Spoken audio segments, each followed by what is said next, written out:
Hey, what is up, YouTube? It's Rich. Alright, welcome to a video. I'm just going to ink for a few minutes. Hopefully I won't bump the camera too much. I've got it. It's actually, I have a drawer open in front of me, and the mount is on it. Oh, you know what? I need to refresh my ink really quick. I've been filling in blacks on like 5 pages, and I've tore through a bunch of my old ink. Continuing that thought process on the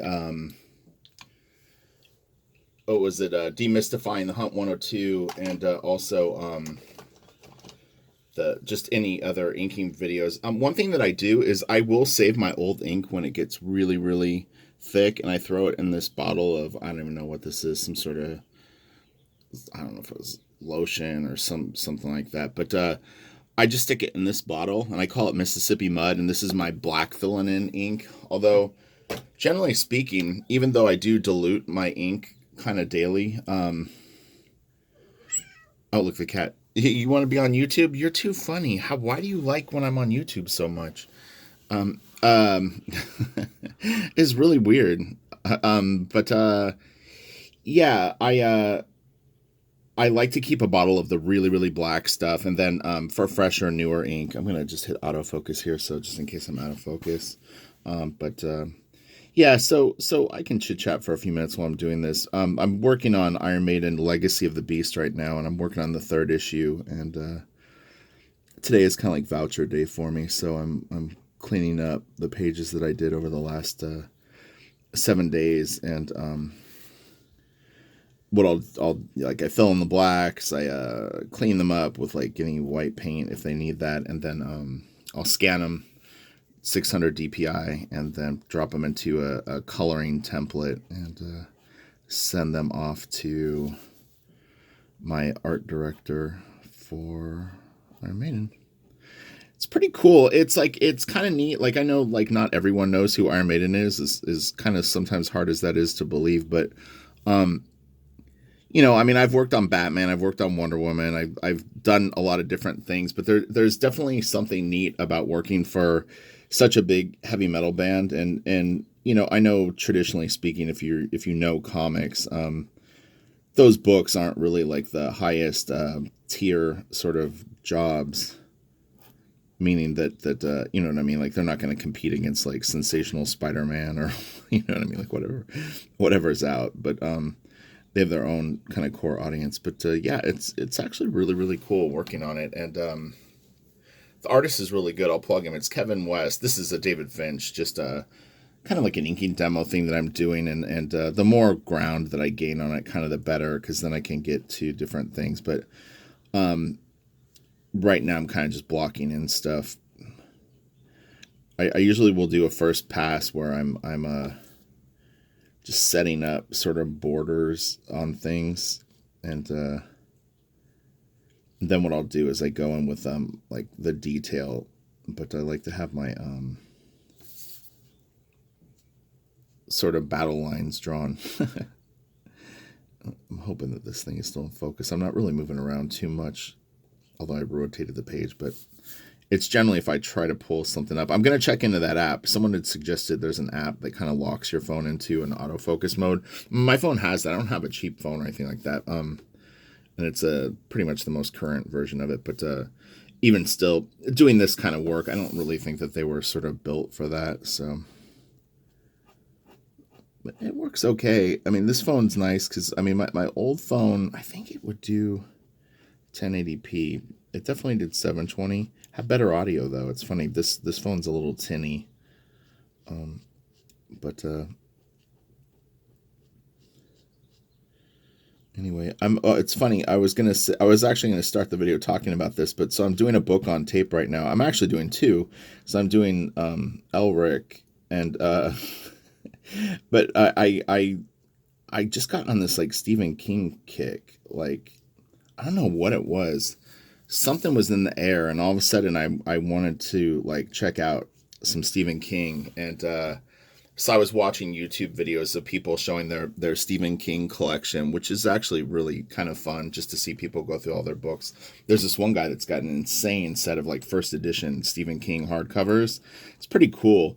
But anyway, this one guy, just pretty like, you know, like I don't think he has a ton of subscribers on his channel, but he seemed like he had a lot of passion for Stephen King's work, and he was kind of going through his books, and they're all in like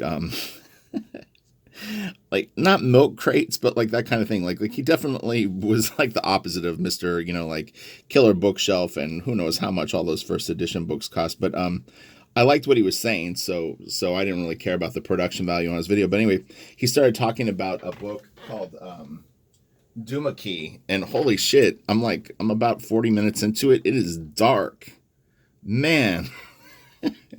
It's like I remember reading Stephen King in my like late teens, early 20s, and a couple of them were pretty scary, honestly. Like I'm not like a chicken shit or anything like that, but yeah, like you read the books and it's sort of like they can get in your head a little bit, and but audiobook is definitely a different experience. But I don't have time to like sit and read a book right now. I've got I've got long days of work. I'm trying to work on Blaster Kid and get ready for Comic-Con, and I got a lot going on, so I can't be devoting like an hour or two a day to like reading. I wish that I could, but until they make days like 50 hours, I'm like my day is packed.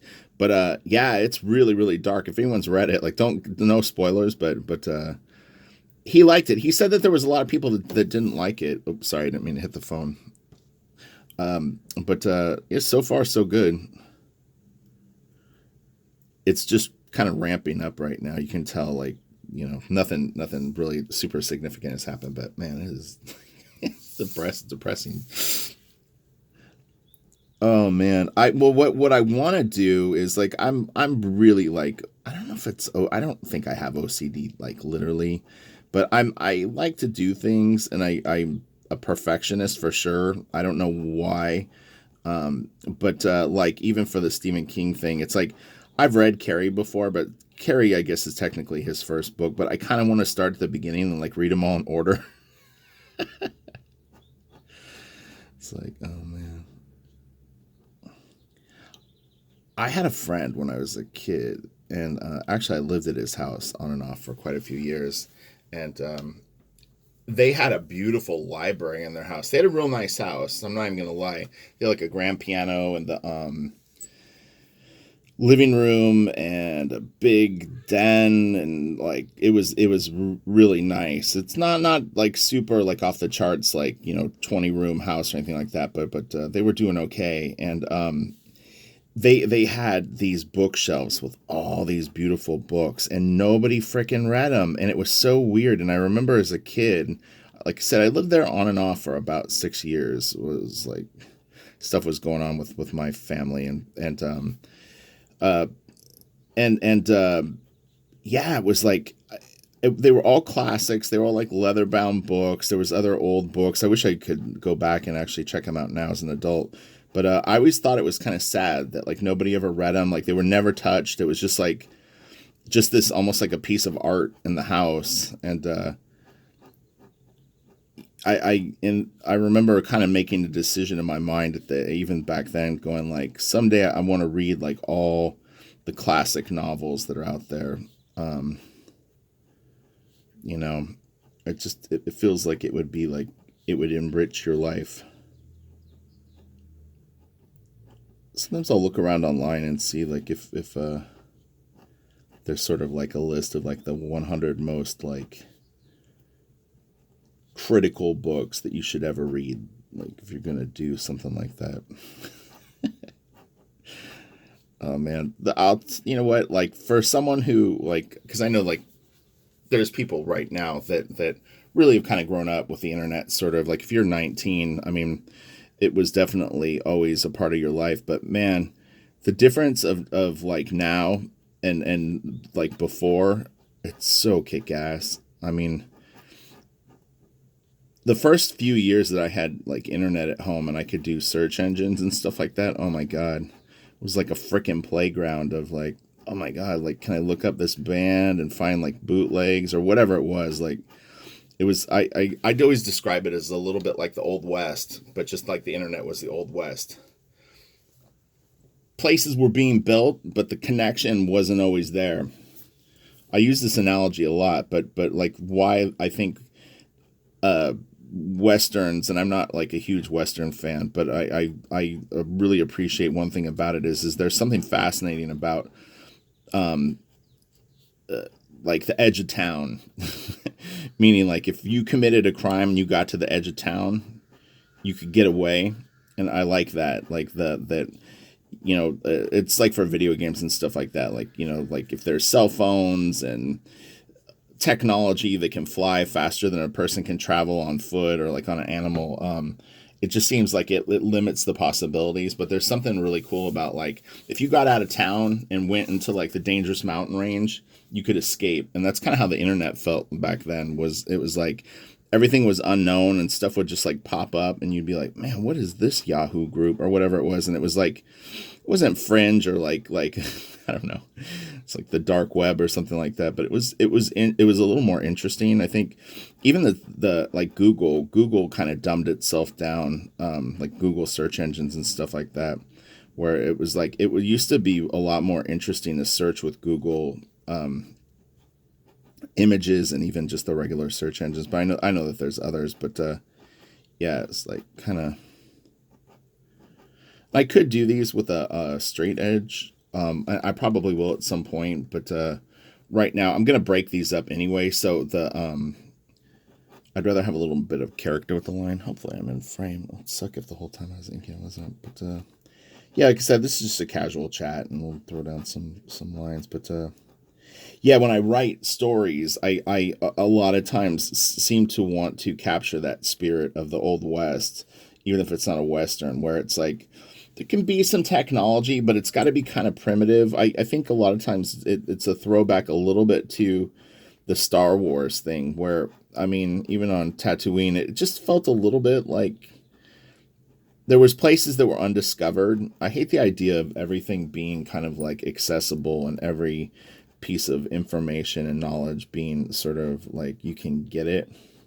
It's got to be dysfunctional to some extent, whatever that means, whatever parameters that you can kind of create around a scenario like that.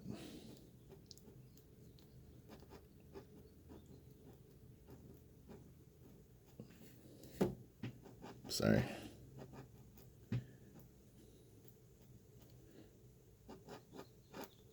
Okay, so I should probably get back to my normal work. I just wanted to do like a quick video and have a little something going up. I'm going to do a video on demystifying the brush, but I need to finish this page that I'm working on and then scan a bunch of stuff. And I didn't want to dig in on a like a slightly more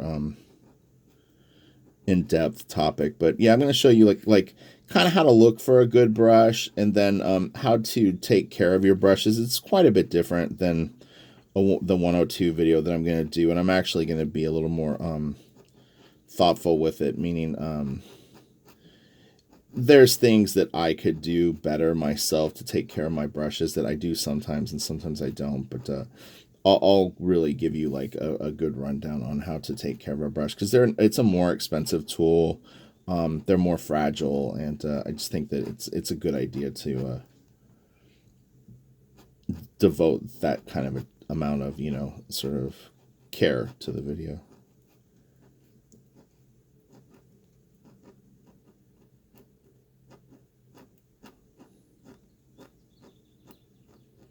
Okay, and I'll end it there for now. So anyway, this thing is coming along, and yeah, when I start blasting whites through the detail, it'll really look cool. It'll create all these neat little patterns and stuff like that. But that I'll do at the end. You don't want to put your whites down too early, because they'll get dirty with your hands brushing over it. And even though the ink doesn't smudge, tiny bits of smudge can happen. So anyway, all right, have a great day. I'll talk to you later. Smash the like and subscribe if you haven't. All right, hit the notification bell, dude. I'm telling you, like, the search engine on YouTube right now is a little wacky. Like, I'm not convinced that it's making accurate searches, because I've looked for stuff kind of on a daily basis, and I don't believe that the search results are coming up blank for some of this stuff. It's just way too popular to not have stuff coming up. So anyway, hit the notification bell. It's not a bad idea. All right, later.